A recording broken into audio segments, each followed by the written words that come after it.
All right, folks are getting logged in. We're going to go ahead and get started because we have a lot of content to cover. So welcome to Mornings on Main. Study up, discover how to protect and improve your downtown assets. Our Historic Preservation Commission, or our Historic Preservation Committee within Missouri Main Street has been working on a needed asset, some one-pagers on those things you need to know to protect your buildings. And so this has been very exciting. They've been working diligently for probably a year and a half, and we have 4 of those one-pagers out. So we're going to go dive into those in just a second. So just want to remind everybody that this is a Zoom webinar. And so we can't see you. We know you're there. We have over 30, 40 folks coming in already this morning. But you can still participate. We want you to ask questions. We want you to interact. And so on the bottom of your screen, you should be able to see a Q&A box where you can ask questions. And then I will then convey those to our panelists. And we'll do most of that at the end of this. And we've kind of divided today's session into 2 parts. Dana's going to do half of it and Karen's going to do the other half. And so there'll be plenty of time for Q&A, and please just ask those questions as you think of them, and we'll moderate them as we go through. You are muted automatically and can't unmute yourself. So the way to interact is through that Q&A. And we want to do a quick commercial for our state conference, the Premier Downtown Revitalization Conference here in Missouri. We're in St. Louis this year, Karen. We're coming to visit you. It is July 26th through the 28th. And we are at the Hilton at the ballpark in downtown St. Louis, have some wonderful tours and, of course, great speakers and session presenters. And so just really looking forward to that. You can register now. Registration is open, and that's at momainstreetconference.com. So you can go take a look at that. And we're always adding stuff because as we're developing it and getting confirmation from folks, and so the website's always being updated. So check back. And I'm going to turn it over now to Gayla to introduce our speakers so we can start sharing their wonderful information. All right. Well, good morning, everybody. Thank you for joining us. We really appreciate it. As we were just talking with Dana and Karen, that this topic is dear to our hearts. As you all know, in Main Street, historic preservation is our bedrock. And so how do we do that? So started off early this morning, as Karen says, talking about one of our great passions. So talking about Karen, since 1993 has worked as a preservation consultant for property owners, real estate development teams, community-based organizations, and architects on historic building renovation projects.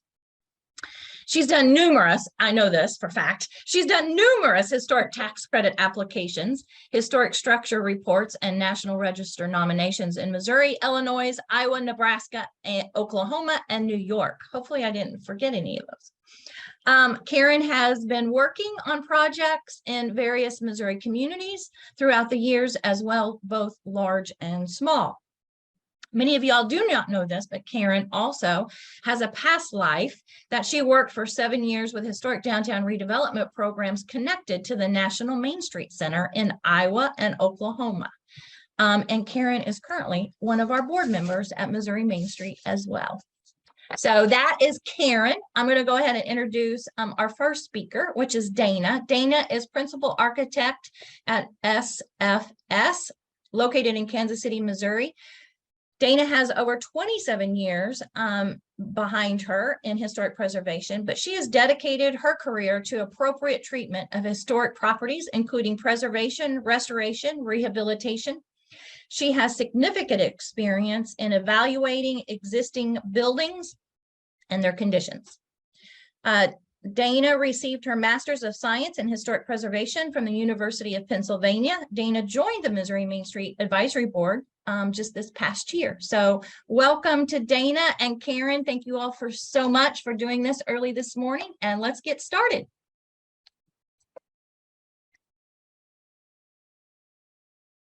Maybe. Yep, Dana, you're up first. Okay. It's all this switching technology. There we go. Everybody see my screen? I can see it perfectly. Wonderful. Let's go. All right.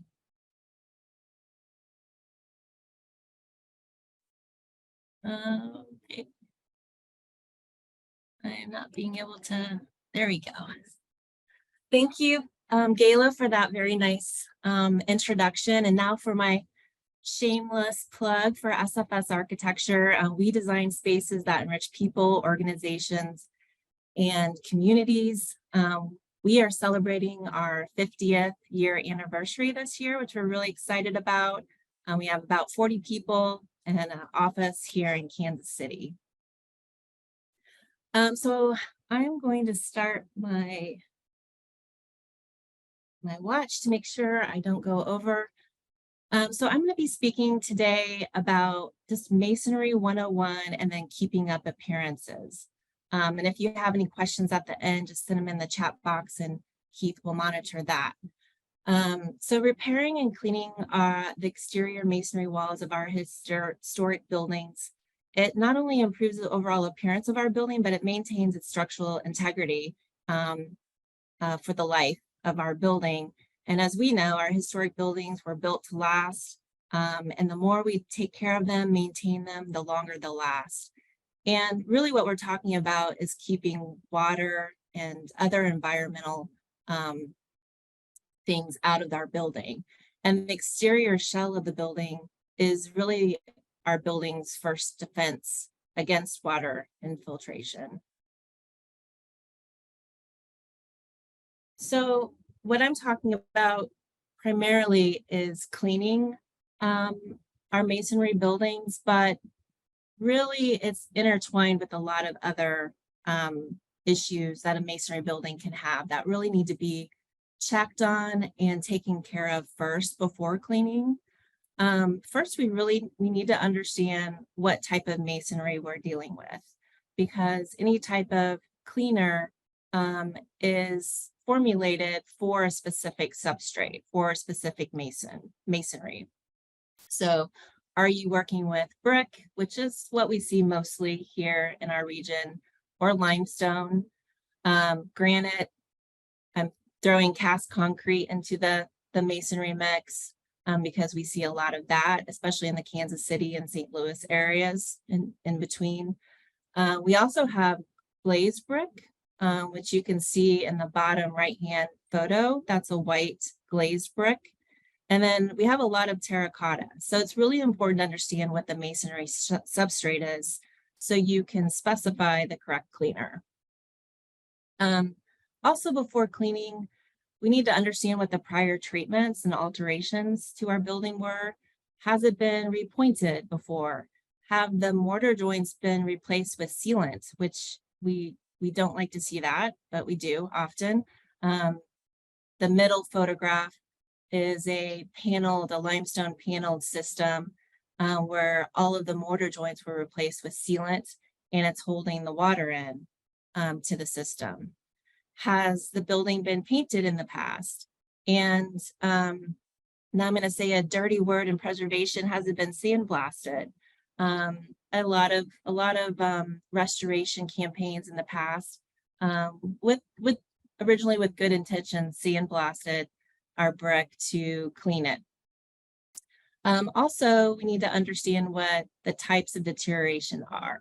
And there are many. I'm just listing here some of the main types of deterioration that we see.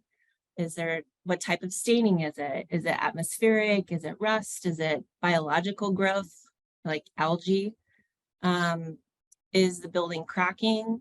Is there some detachment? Are units actually falling off the building? Or is there glazing deterioration? Again, the photo in the bottom right-hand corner, the glazing is starting to spall.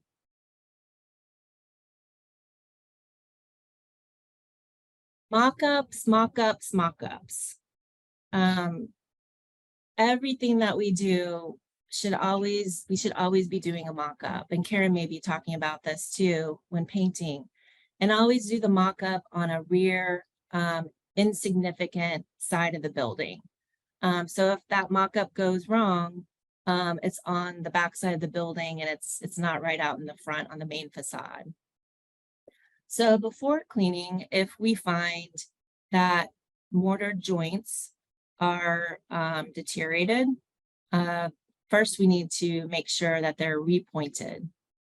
And I want to just point out a lot of times we call it tuck pointing, but the technical term is repointing. Tuck pointing is a type of joint profile. So before we start repointing the building, do a mock-up and a couple different rounds of mock-up. First, work with your mason to do a mortar removal mock-up. This is going to make sure you and your mason are on the right page in terms of the amount of mortar to remove, making sure that they're not overcutting the mortar and damaging the brick or the stone or the terracotta, making sure they're not being too aggressive. The big key is doing no harm. It's better to do less than more and do long-term damage to the masonry. Also, match the original joint profiles. I'm showing a couple traditional profiles here. The one in the upper, the very top photo, that's a raked joint. It's really important to match that, and not often masons who work on contemporary, like new work, will want to do a flush joint, and then you're losing the shadowing effect that your brick originally had. So it's super important to match the original joint profile. We see a lot of the concave joints, V joints, raked joints, some extruded joints from the mid-century. Then also match the original pointing mortar and color type. Color type is super important as well. A lot of the 19th century red brick had red mortar. It's also important to match the strength of the mortar, and I could go technically into that, but I won't bore you with that. But using too strong of a mortar could be just as detrimental as not repointing at all. So once the masonry has been identified, you've pointed all of the open joints, corrected any type of cracking in your facade. Then lastly, cleaning. Again, understanding the masonry type, because many different cleaners are specific to the type of masonry. And especially granites and limestones can be very sensitive to certain cleaners. They can etch the face of the masonry. Next, identify the type of staining.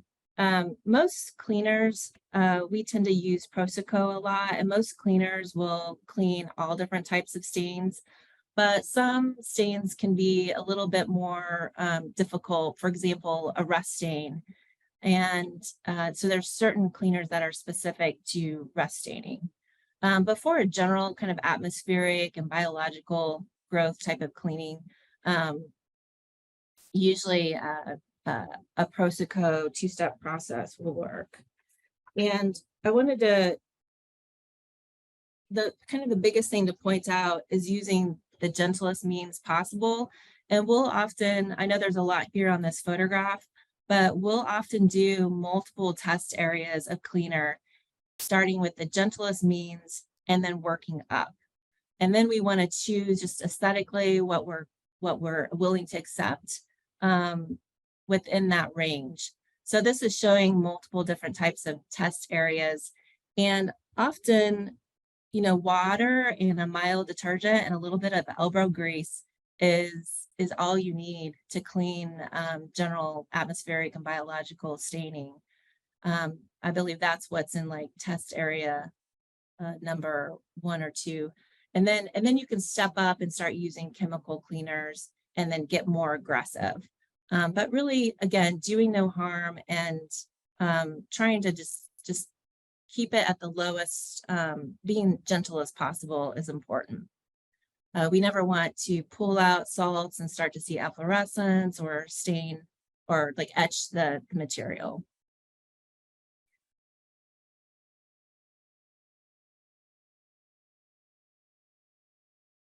And these are my favorite references.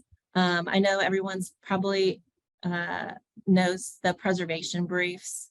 Anne Greimer is one of my favorite authors. In fact, she's authored all of these references that I use.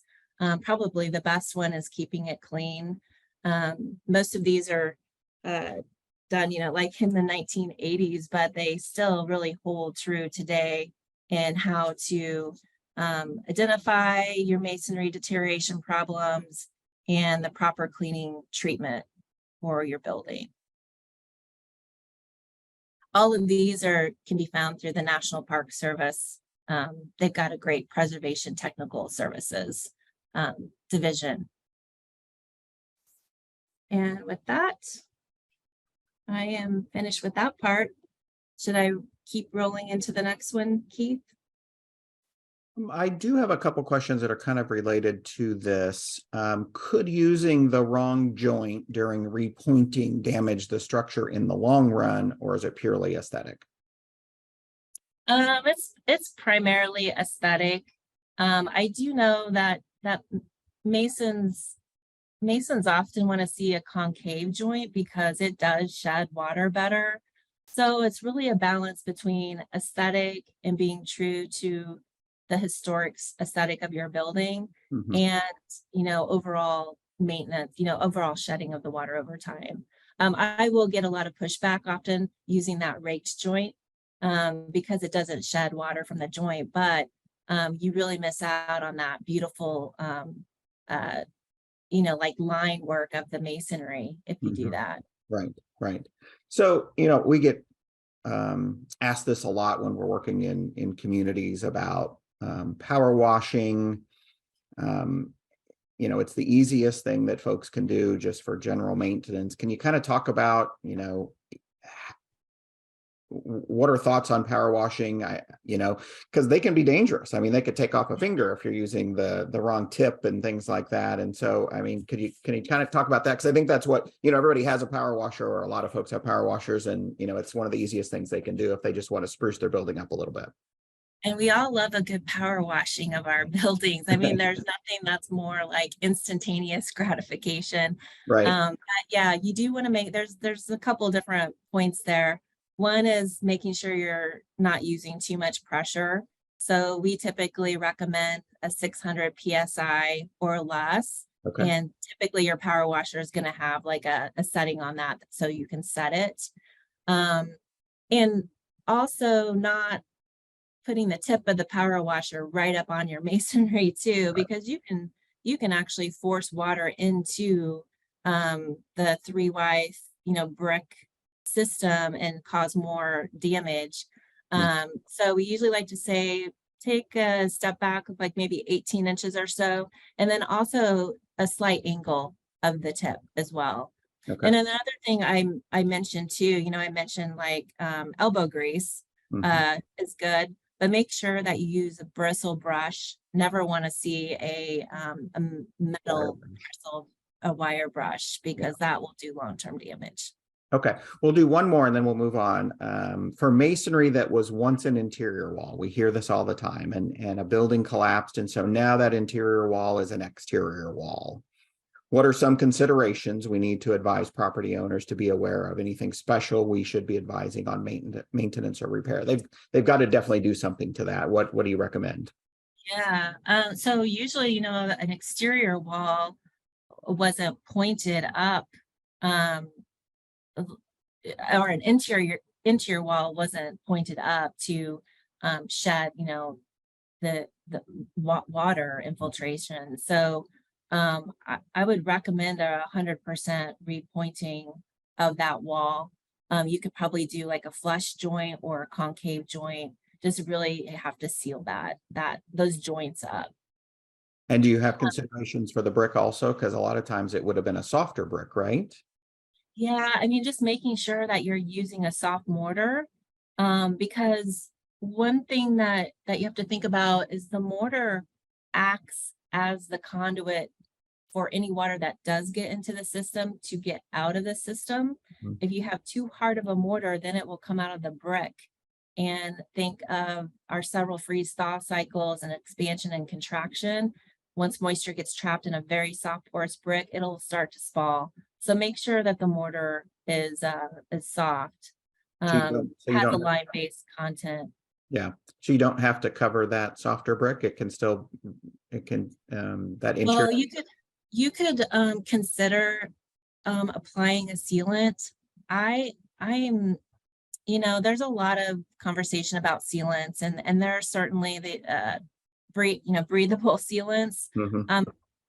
I've never recommended a sealant, but that is something that you could do. You just need to make sure it's the breathable. So if water does get in the system, it's allowed out. Yeah. Okay. All right. Well, thank you. Well, people can still ask questions if you think about masonry or brick questions. Feel free to put those in the Q&A, but I think now Dana is going to move to just kind of general maintenance.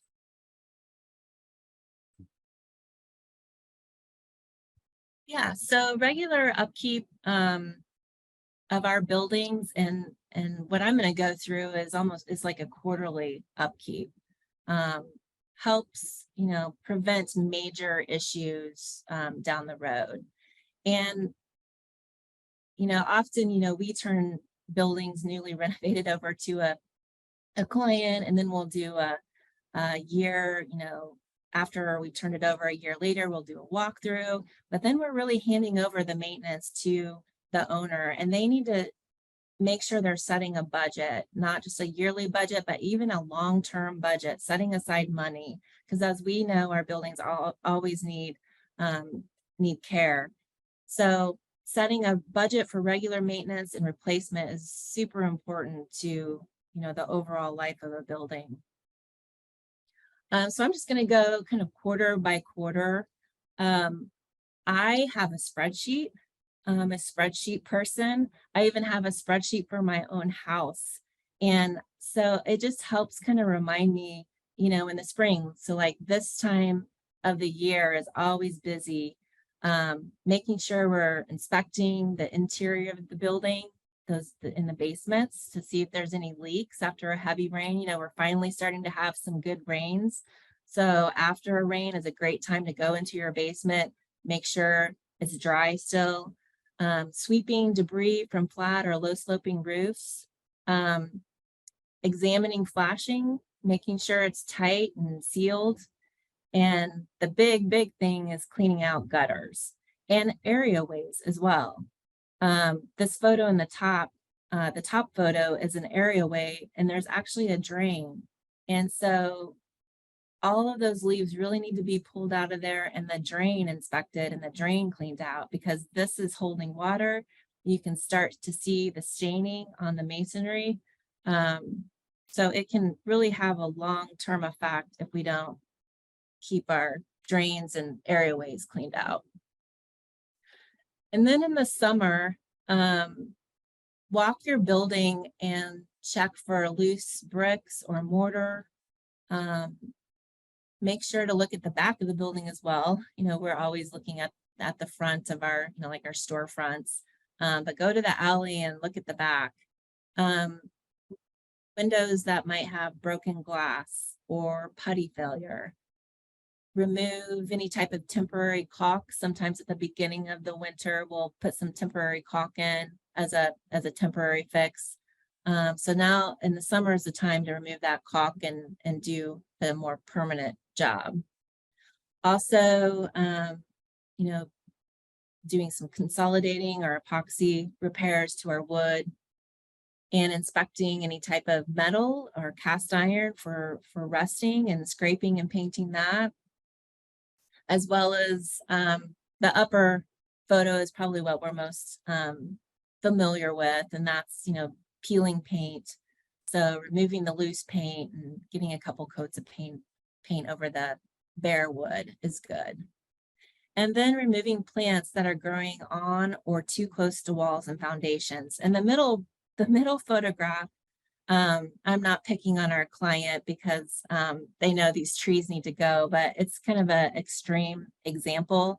There are these two beautiful trees, but they're growing literally like 6 inches away from the building foundation. And just, they're gorgeous and we love them, but they don't belong right on the foundation because the root system will really compromise the foundation. The third quarter, so right before cold sets in is a good time to remove plants that are growing on or too close to walls and foundations. The upper photograph, again, is an extreme example of, vines growing on a historic stone house. I've seen the ivy growing up a brick or stone house, and I think it's gorgeous, but I just cringe because I know what's happening there. The ivy will just find its way into a mortar joint and deteriorate the joint. So it's beautiful, but not good for the long-term health of your building. Also, right before the cold sets in, check around sills and parapets and downspouts for any type of moss or kind of other biological growth.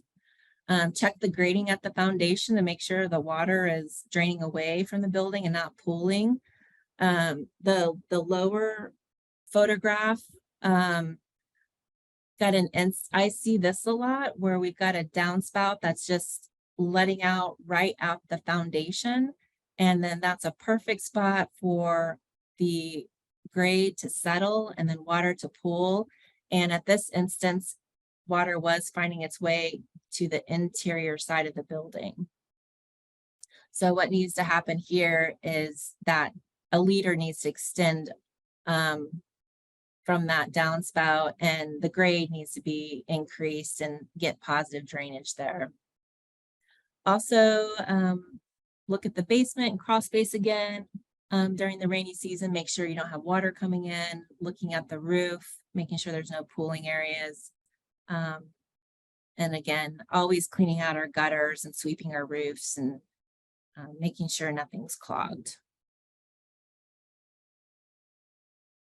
Fourth quarter, before it gets too cold, making sure that the weather stripping around our windows and doors is solid and not pulling away or needs to be replaced. I don't think we do this as much anymore. I mean, historically, houses had storms that you would put up in the winter and take down in the spring. But if you do still have that, installing your storm windows or checking your storm windows to make sure they're operating and that they're sealed. Checking any caulk, any gaps in your caulk. I see a lot on building parapets. This upper photograph is a building parapet and open joint in the caulk. So sealing all those gaps so water doesn't find its way in there and then expand and contract and damage the masonry. Affecting the basement crawl space for water infiltration, and then again sweeping debris from flat or low sloping roofs. And I did want to point out the bottom photograph. You can see ponding water there, and we actually had the roofing contractor reinstall this roof because really shouldn't, this does need to be swept and cleaned off, but really shouldn't be seeing ponding water on flat roofs to begin with. Even flat roofs need to have some type of positive drainage so water does drain into the gutters and away from the building. And then your work doesn't stop there. Every 5 years is a good time to do a little bit more work in terms of replacing cracks in mortar joints and sealant, inspecting penthouses and also chimneys for mortar deterioration. You can do that from grade with a binocular and see quite a bit. And then getting up on the roof and inspecting those skyward facing joints at your parapets. And then every 15 to 20 years is a good time to replace all of your sealant joints. Usually about 15 years is the lifetime of a sealant joint. And then at the same time, if you're doing that work, you might as well inspect your mortar joints and replace those at the same time. Also inspecting your window frame gasketing and replacing those where they're pulled out or they're deteriorated is good. And then a general 100% facade cleaning. And similarly, I have some favorite resources. Again, the preservation briefs are great. This one's done by authored by Sharon Park, number 47. It's a nice primer on how to maintain, your typical smaller or medium-sized historic buildings. Also, Missouri Preservation has a great resource directory shown there on the right. And then at Missouri Main Street, we also have prepared a really nice resource directory. And that directory includes, everything from preservation consultants like Karen to preservation specialty architects, contractors, other types of consultants, structural engineers. So reach out to Missouri Preservation, check them as or Missouri Main Street. Both have some really great lists that you can use. And that's all I have for that. Does anyone have any questions? I'm going to hold the questions real quick, so I want to make sure that we get through Karen's stuff. I've answered a couple online, and I'll answer a couple others. And Karen, if you want to go ahead and start sharing your screen. Someone did ask if we can share the link for Missouri Preservation. Yeah, I'll go pull that real quick. I did share the nps.gov website with folks also. And Karen, I did mute you earlier, so you'll have to unmute yourself also when you get to that point. And we will be dropping all of the one-pagers into the chat here in just a few minutes after the both presentations are done. So we'll do that. And we're recording this. We always record these, and they'll be available on our YouTube channel, as are all of our past webinars, if you want to go back and look at those. Okay. Can you see my screen now? We cannot, Karen. Uh-oh. Good old technology.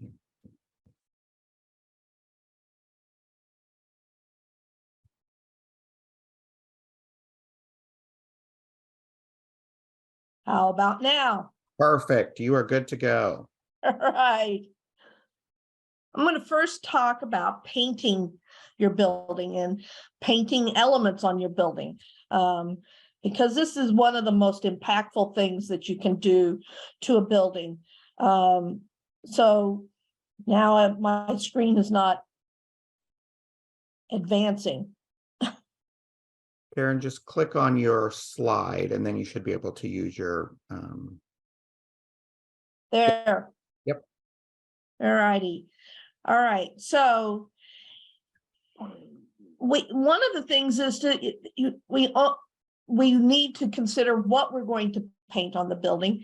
And I want to really recommend that you only consider painting the whole entire building, meaning the walls, if those walls have been previously painted, so that we can maintain the historic look of the building.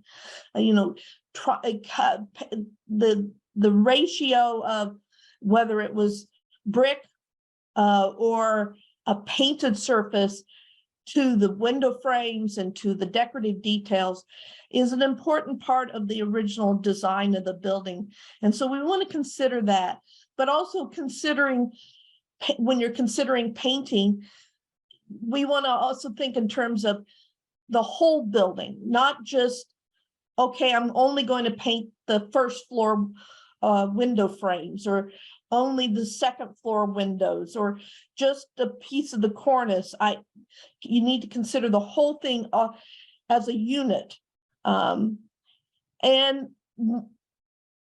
if your building, the brick on your building or the masonry has already been painted in the past, you might want to consider removing that paint, because painted brick can trap moisture.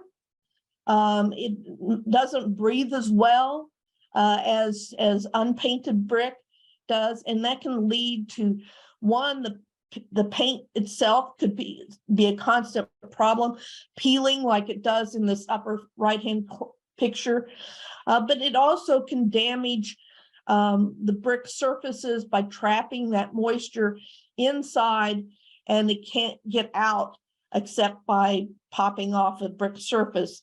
And in some cases, I've even seen where, because it had a painted brick surface, it was leading to problems with moisture on the interior of the building and mold growing on the walls on the inside. Painting brick doesn't always stabilize deteriorated mortar joints. I have had people in the past who thought by painting their brick wall that was going to get rid of the problem of those dirty, deteriorated mortar joints, and that it would help hold that old mortar in the joint. That doesn't really work that way.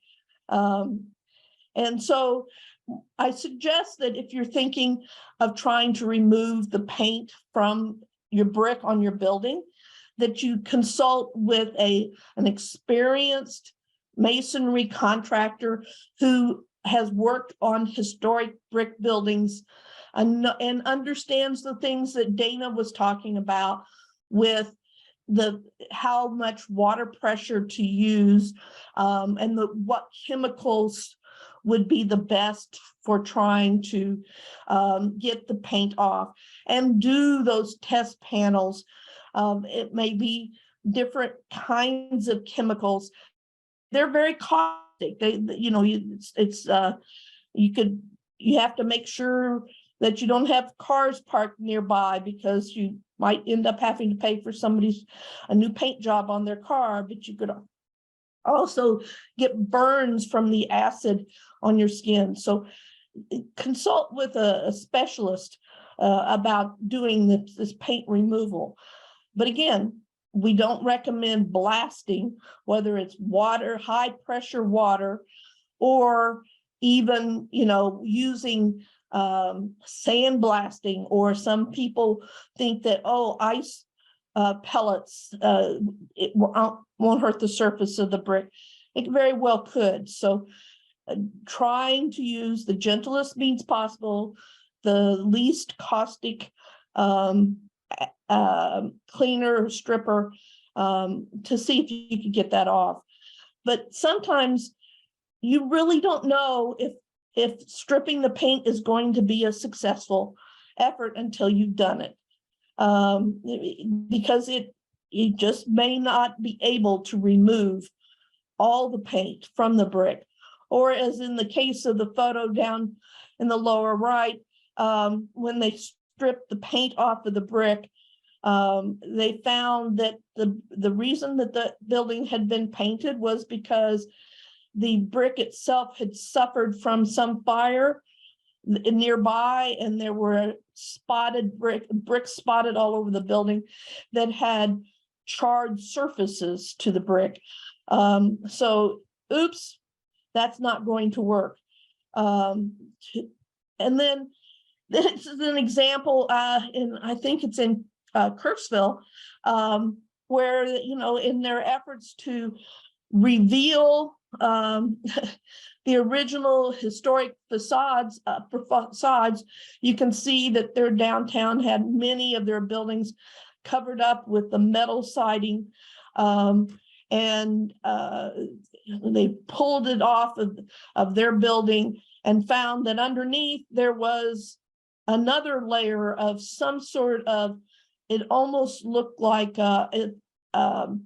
rolled roofing material or something that had been put over the facade and it had been painted. And so then they took that off. Then they got down and they tried to look at the brick and the painted brick to see if they could remove the paint on that brick, but it wasn't successful. It was just too many layers of paint, and also it was very tenacious, and it just did not want to come off without damaging the actual brick surfaces. So instead, they ended up painting their facade at the end. When you're getting ready to repaint, when you're thinking about it, you need to first do some assessments. Think about the areas that need to be prepped before painting. Are you going to have to get rid of peeling paint? etc. What needs to be done before you actually are up there with your finished paint coat to try and apply it. And remember to think about scheduling it not only during good weather, but in the right season of the year. One, because the paint that needs to have warmer weather in order to work well. It doesn't work well when it's too cold.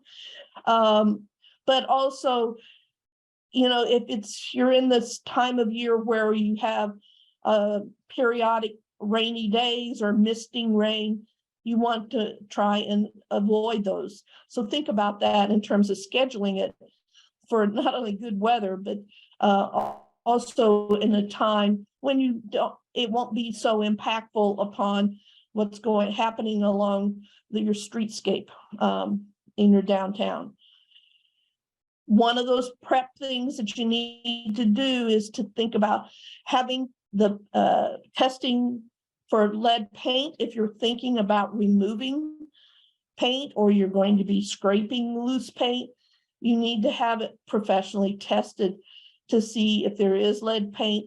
And then if there is, then you're going to want to have a qualified, licensed person who has been trained in lead paint removal to work on the building, and nothing to fool around with. You may end up deciding to encapsulate that paint instead of, which means painting a nice thick coat of paint on it, but rather than trying to remove it. But you still need to consider getting, what are you going to do with that loose paint? I suggest that you actually remove your canvas awnings and your signs before you start on a major paint job on the facade of your building to protect them so that they don't get paint on them or they don't get damaged. Also, this is the time in prepping for painting is to check out those mortar joints and see if they need to be repointed before you paint. Even if the building has already been painted, you need to check to see if if you need to repair any of the mortar joints. And also check out the caulk around the sealants around the windows openings, and repair any damaged window glazing, that's the glass, or replace any of the deteriorated putty and caulk on windows itself before you paint. In painting buildings, we also need to determine the kinds of paint that you're going to be using.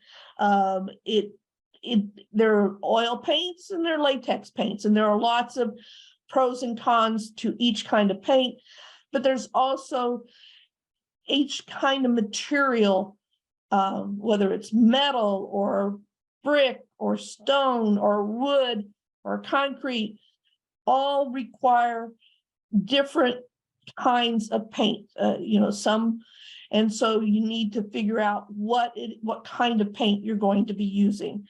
And remember that oil paint doesn't work over latex at all. I mean, it won't adhere well. And so you need to think in terms of, okay, what's already on the building, and usually you want to stick, if it was painted with latex the last time, you stick with latex. But the other part of it is to determine if you're painting masonry, that the vapor permeability, how the building breathes, is determined by, maybe determined by what kind of paint you use on the building, so that you have a paint or sealant that is breathable.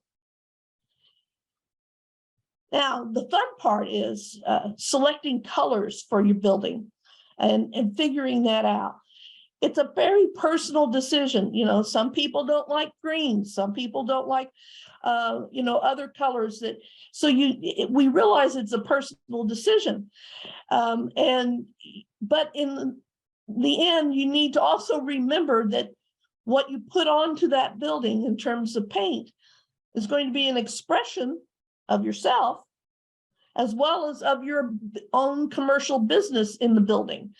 So that, you know, thinking that in terms of, it's, you know, it's much like, well, how we dress is, it's how people see us. So look at your building in the context of the entire block or the business district. It's part of a whole vistage in the downtown. And we want to think about how your color on your building might affect the overall character of your Main Street. I had a project in a Main Street community in Iowa in which a new property owner in the downtown decided literally to paint his brick neon green. You could see it across the square, through the trees, with, you know, it radiated. And so we want to consider what that impact of that color will be on everybody, as well as on your building and your appearance of your building. Consider the whole building, as I said earlier, to make sure that you have the visual character of the whole building to get together, whether it's the walls, the cornice, the upper facade, the windows, the storefront, the doors, all of that should be considered as a unit in selecting your colors so that the building looks like a single whole building, in the design of the building. Research your color schemes. You know, what color schemes work in some areas are not necessarily what is not maybe in style, but also used in different regions of the country. And also the period that your building was constructed. You might want to look at color schemes that were used at the time the building was constructed, for ideas on what colors to use on your building. The late 19th century buildings often had muted dark colors, you know, and then you get into the 20th century and you had some earth tones, and you had, you know, just different periods of time had different color schemes that worked on their buildings and the way they were designed. And I know Sherwin-Williams, for example, has some color palettes for different periods of time. And so you can kind of look at that and research that to get yourself some ideas on what colors you might want to use on your building. Remember that sunlight changes the hue of the color. A color that may look like it is a medium gray on the little swatch that you have, when it's in the sunlight and on the building, that bright sunlight may make it look almost white. So check out the samples. Actually, it's usually a good idea to have a sample panel that you actually put up on the wall and check it out both on sunny and cloudy days, both in the sun and in the shade, to make sure that that really is going to turn out to be the color that you're thinking that you're using. And often we think in terms of, okay, let's paint the trim white. And there was a period of time where they painted all the brick walls white, but white is a very glaring color. It really pops out. And it was very seldom used on our historic downtown buildings. So try and avoid just white on the buildings. Painting trim is a decoration on the building. So think about that in terms of it could be a contrasting color to the primary wall color. It could be a shade lighter, shade darker. And accent colors can be used to tie the different building elements together, such as the paint on the door into your store might be an accent color that is used to help tie and complement the other colors on the building. Karen, Yeah. I know you have, I think the rest of your slides are just some photos. We are running out of time. We want to make sure we have some time for questions. So if Okay. you want to go through the photos real quick, if there's, one or two little short things you want to do, and then Okay. we're gonna have to move to the Q&A. So I have shared Sure. the one pager on awnings. Actually, I've shared all the one pagers in the chat for everybody. So Okay. topic we're not going to have a chance to get to is awnings, just because there's so much great information that these Okay. shared. We can do it another time if you want. That's fine. Exactly. Yeah. So if there's something you want to point out on these pictures real quick, go right ahead. Okay, well, showing some examples here of, not considering the whole building in your selection of your paint colors and your color scheme. And oops, that red didn't turn out to be exactly what they thought it was going to be on the building, and the combination with the brown. But then there are good examples of, here are brick buildings that have different colors of brick, but you can see the color scheme of the storefront windows and the second floor windows in the cornice are all tied together with the color scheme that they selected. And another project in which it had a light colored brick that cleaned up very nicely when they cleaned it. And then they made the cornice, that element across the top, and the details of the garlands as match and fit in with the storefront, and picked up an accent color that was the second floor windows and down. It's also used as an element on the first floor storefront, so that it all tied together.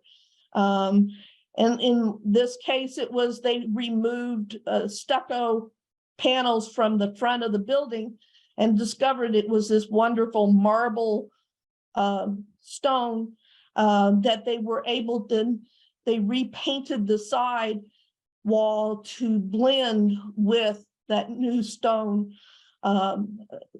revealed facade and paint it so that it connected onto the whole building.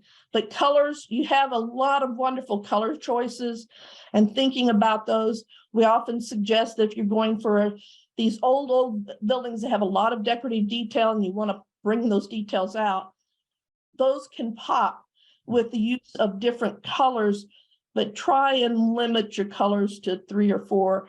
And that's, I think, about it.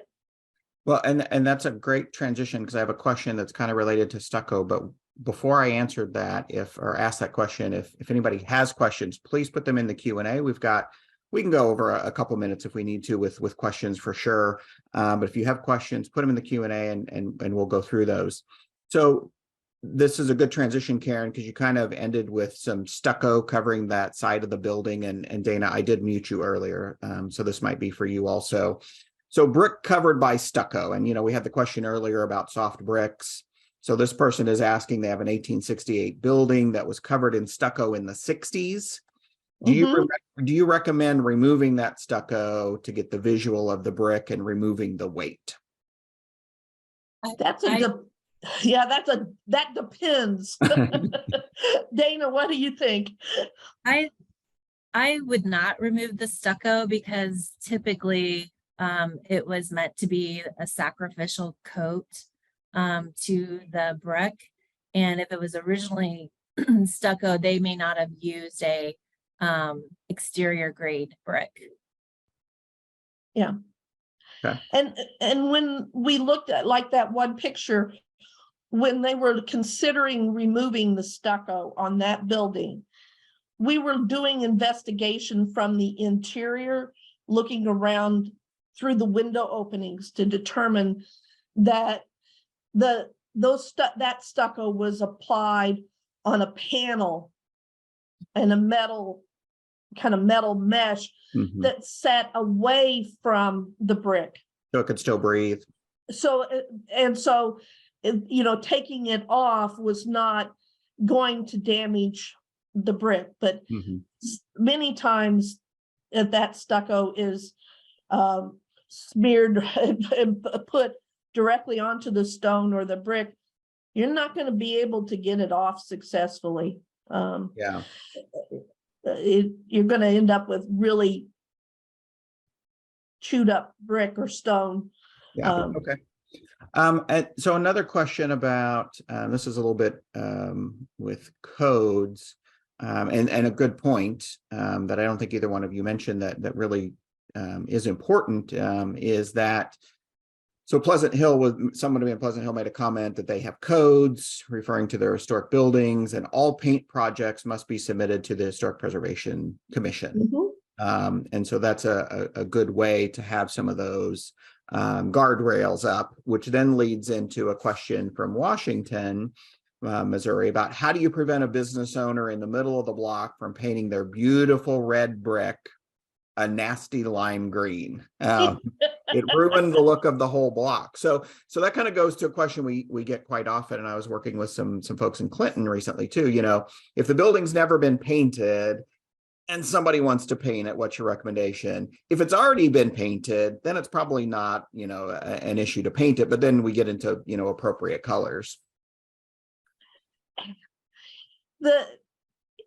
Oftentimes it is a matter of trying to talk with that building owner to provide them with some ideas and maybe even some photographs Mhm. of some wonderful buildings that still are red brick, and they have managed to come up with a beautiful paint scheme or awnings and everything that complement that overall character. All the accessories.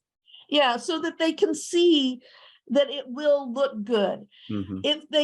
And also remind them that, once you paint the brick, you've got a lifetime ongoing maintenance issue. Right. And you're just setting yourself up for having much more work to do. Yep. Very frequently to building. Yep. So. Yeah. Well, I want to make two comments related to that, two services that we offer at Missouri Main Street. And so, there's been some good questions here. Some of them I could tell are from property owners. So our Historic Preservation Committee, which Dana and Karen and other folks sit on, we offer what's called a doctor is in consultation. And so if you're a property owner and you have questions about your building, I've asked Logan to drop the form in our chat for today, so you can see that form. You have those questions, you can schedule an appointment with our doctors to have that in-depth conversation about your building. So great service that we started offering. And then the second one is we work with Randy Wilson a lot as an architect, and he does photo renderings. And so kind of related to what Karen was just talking about, as a property owner, I don't know what I want my building to look like or what its possibilities are. And so to have an expert come in and show you, demonstrate visually on a rendering what your building could look like. And the great thing about Randy is he kind of does three versions. Here's kind of a light approach, here's a middle, and then here's if you really want to, go after it. But he's the same thing. If the building hasn't been painted, do you want to introduce that maintenance to it all the time? Instead, let's look at the accessories of the building to bring in some suggestions. Well, and I would say also that if you could also consult with a preservation architect, Dana, that often that is something that they also can help with give you some ideas. Right. And help you select paint colors that will work and not turn out so that you're not picking swatches of paint because you think, oh, that red's that's the color I want, but then you realize if you have somebody who is used to looking at the whole building, they might be able to tell you that, well, you would have been better served and come up with the result you want with a muted Right. red. Yeah. And so Dana, you mentioned earlier with kind of masonry and some of those things, you know, the right contractor. How do you ask those questions of contractors? We hear that in a lot of communities. You know, we don't have a lot of people in our area that do this. So if they do have somebody that does masonry work, or you need some of that maintenance done on your wood windows, or, you know, wood frames, or windowsills, or whatever it may be, how do you kind of flush out that this contractor is going to be good? And then do you have, I think the committee has been working on some recommendations of folks in various areas of the state and how they can take advantage of that. Yeah, I'd always recommend reaching out to references and references on projects that they've completed in the last 3 to 5 years. Okay. So looking at some of their previous work, a drive-by and take a look at the quality of the work. And a good reputable contractor will provide both a list of references and a list of previous projects. Right. And then, I mean, here I'm going to get on my soapbox for, you know, hiring a consultant, whether that be a preservation architect or there are a lot of structural engineers that do exterior diagnosis. And preparing, if you have a larger project, you know, when I was going back to that 15 to 20 year, keeping up your appearances, if you've got a little bit larger project, it really behooves you to hire someone to do an assessment and to draw up and write specifications for all those repairs, and then get 3 bids. I always recommend a minimum of 2, if not 3 bids from qualified, because then you're getting an apples to apples bid, and then select, you know, the contractor you're most comfortable with and gives you the best fair price. Right. And I'm sure that when you guys put together those plans, there's, you know, you could probably stage it, you know, here's immediate, you know, here's in the next 2 to 5 years. And, you know, these things are going to be need to be addressed later on. So it can break it down into smaller pieces for those property owners. Absolutely. We're always working with consultants that have, or owners that have a set budget. It will help prioritize the work, and we can do it in phases too, as they get more budget, more funding. Great. And the president, go ahead, Karen. I would say, you know, at one point in time, I was a Main Street executive director myself, and I found that educating myself by looking at those very short preservation briefs on the topic, when I would go and then be talking to the contractors, maybe it's a mason about doing repointing or cleaning on a building, then I could tell, I knew enough to know that mason who's telling me, oh, don't worry, we can use 3,000 PSI water pressure and it won't hurt your building. Well, I knew enough from reading those preservation briefs, and there are only 4 or 5 pages of text, that I would go, okay, I want to scratch him off the list. I don't want him, because he obviously is not sympathetic to the historic building. Yeah. And you guys at the Historic Preservation Committee have been working on a service directory, because again, we get asked all the time. And so if anybody out there is looking for a structural engineer with experience in historic buildings, not all structural engineers have that expertise. And we hear that all the time. You know, the structural engineer said this building needs to come down. Well, it's because they don't understand historic buildings and how it was made. So you got to have the right person doing the right job. And so we've been putting together that list with Dana and Karen and the Historic Preservation Committee experts, putting that list together. So if you're looking for those folks, call our office. We've got that list put together. It'll be on our new website, but we're developing that. So right now it's just a call in and get that from us. So please use that service. Please use the Doctor is in service. And I want to quickly thank Karen and Dana. I know we've gone over a few minutes, but just great information, a wealth of information. You two definitely are passionate and love what you do, and we appreciate that and bringing it to our folks this morning. And then I'm going to do a quick commercial for our next Mornings on Main. We do have another one next month. This month's was for Preservation Month. With those of you that don't know, May is Preservation Month, and so that's why we scheduled an extra Mornings on Main to hit a preservation topic. Enjoy those one-pagers. Next month, we're going to move into entrepreneurship, and we have Casey Woods from the Emporia Main Street program. They've been doing some wonderful stuff supporting the entrepreneurial ecosystem there in Emporia with entrepreneurial education, incubator space, pitch competitions. And so Casey's going to share that with us next month on June the 7th. So hope that you'll join us, and registration for that is open right now. So Dana, Karen, thank you very much. And thank everybody for participating today. Yeah. Thanks, everyone.